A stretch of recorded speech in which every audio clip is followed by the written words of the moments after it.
Je suis très heureux de recevoir ce soir dans cette émission le président du Niger, Mamadou Issoufou. Bonsoir, monsieur le président. Oui, bonsoir, monsieur. Vous êtes à Paris aujourd'hui avec le président du Mali, du Burkina Faso, du Tchad et de la Mauritanie pour accélérer la mise en place d'une force armée commune de 5000 hommes, baptisée le G5 Sahel, qui a pour vocation de faire la guerre aux djihadistes. Et donc, s'il est question d'accélérer, c'est que ça traîne un peu. Pourquoi est-ce que ça traîne ? Non, mais c'est pas que ça traîne un peu, mais on a décidé d'accélérer parce qu'on a besoin rapidement de victoires dans cette région du Sahel qui est soumise aux menaces que l'on sait, les menaces terroristes, les menaces des organisations criminelles. Donc la Réunion s'est penchée effectivement sur l'opérationnalisation rapide de cette force conjointe du G5 Sahel et surtout sur son financement. Et il y a eu des annonces d'ailleurs à l'occasion de la réunion qui ont été faites, notamment par l'Arabie Saoudite et puis par les Émirats pour soutenir financièrement la force conjointe. Alors l'Arabie Saoudite qui met 100 millions de dollars sur la table. À combien est-ce que vous évaluez le nombre d'hommes, de djihadistes qui se trouvent actuellement dans le Sahel face à vous ? Alors c'est difficile à dire. J'ai pas de chiffres que je peux vous indiquer parce que les statistiques sont difficiles à établir dans ce cas. Mais tout ce que je sais, c'est que cette force conjointe du G5 Sahel, qui a été dimensionnée pour l'instant à 5000 hommes, peut être renforcée encore. Et aujourd'hui, à l'occasion de la réunion, j'ai déclaré en tant que président du Niger que le Niger est prêt à mettre 2 bataillons supplémentaires pour renforcer la force conjointe. On parle aussi de... Alors, moi j'ai entendu des chiffres, entre 500 et 800 djihadistes actuellement, mais on dit qu'il y avait 6000 Africains avec Daesh en Irak et en Syrie. Est-ce que vous avez les moyens de pister leur retour ? Parce que on a le même problème en France. À un moment donné, ils vont vouloir rentrer chez eux. Voilà, ça c'est aussi... un aspect qui peut être une source d'inquiétude avec la défaite de l'État islamique en Irak et en Syrie. On court le risque que certains responsables de Daesh cherchent à trouver refuge dans le Sahel, en Libye ou dans le Sahel. Donc il faut qu'on soit extrêmement vigilant. C'est pour cela qu'on a décidé de renforcer les capacités de renseignement afin qu'on puisse les pister et pouvoir anticiper. Est-ce que des pays comme la France ou les États-Unis les pistent pour vous, ces djihadistes, et vous tiennent au courant? Il y a de la coopération? Oui, il y a de la coopération entre nous et ces pays amis, entre nous et la France, entre nous et les États-Unis. J'ai coutume de dire que parfois, sans les renseignements que ces 2 pays nous donnent, on est un peu sourd, on est un peu aveugle.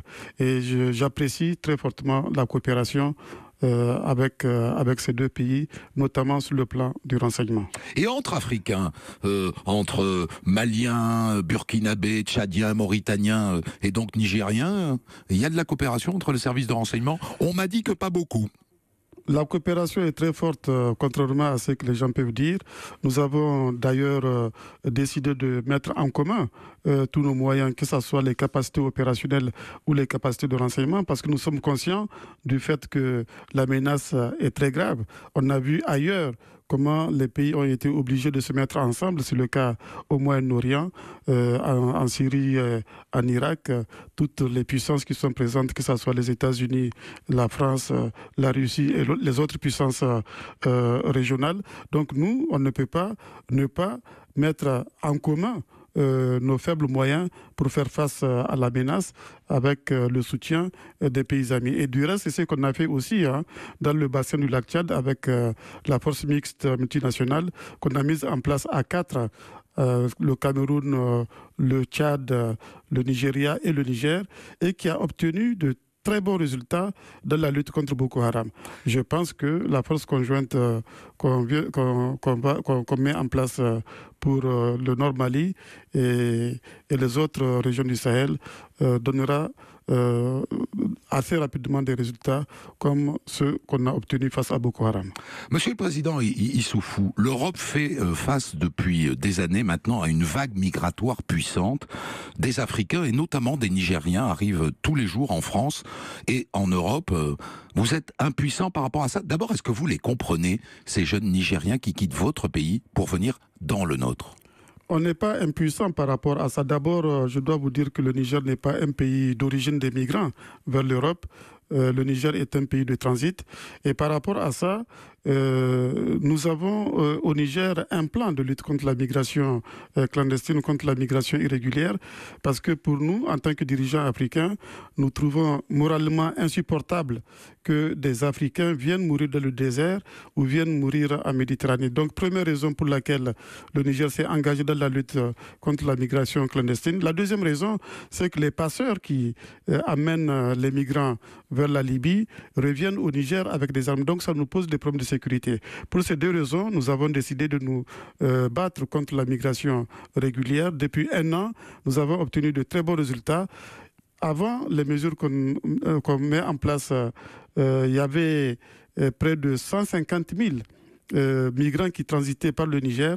Aujourd'hui, nous avons réduit le flux à peine 12 000 migrants par an. Vous voyez donc, on a effectivement des résultats. On a eu à arrêter des passeurs, à leur confisquer les moyens de transport. Mais de l'autre côté, on ne fait pas que de la répression. Il y a l'aspect développement dans le plan et on est soutenu par l'Union européenne pour créer les conditions d'activité alternative pour les passeurs afin qu'ils abandonnent leur activité criminelle.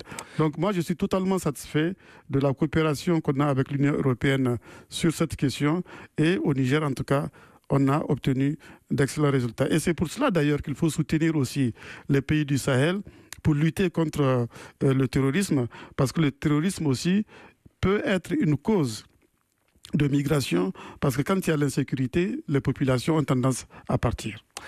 Une dernière question, Monsieur le Président. Lors de son discours, son grand discours sur l'Afrique cet été, le président Macron a dit qu'il était difficile de stabiliser l'Afrique quand la natalité était encore de 7 à 8 enfants par femme.